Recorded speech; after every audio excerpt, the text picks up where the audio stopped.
There are going to be multiple repercussions, most notably in the United States. I think what we've seen is a lack of decisiveness on the part of the United States.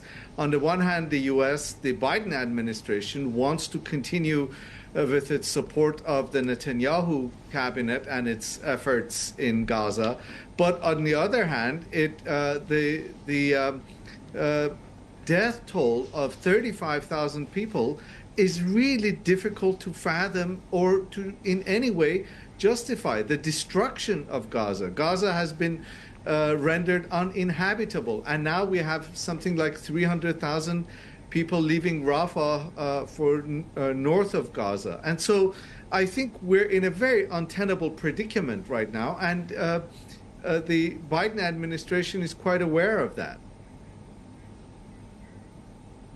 The Biden administration is perhaps the only administration that can make effective change here to alter the course of this war. Last week, we saw President Biden threatening to withhold certain weapons if Israel does go into Rafah and launches this full-scale operation. But he didn't say exactly what his red line would be. So what is the red line? And do you believe that Israel has a credible plan here to target Hamas and at the same time protect civilians in Rafah?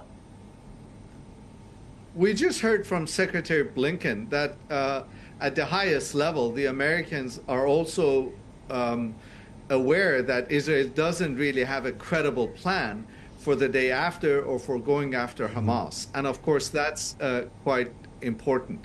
I think we also see a Biden administration that in many ways has rendered itself incapable of exerting meaningful pressure on the Netanyahu cabinet.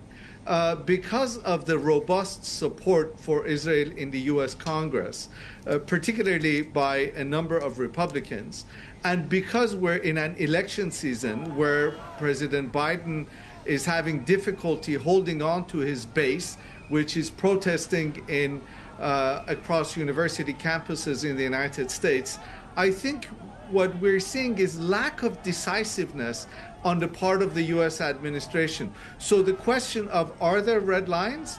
I think that's a really good question. So far, there doesn't seem to be any red lines for the United States.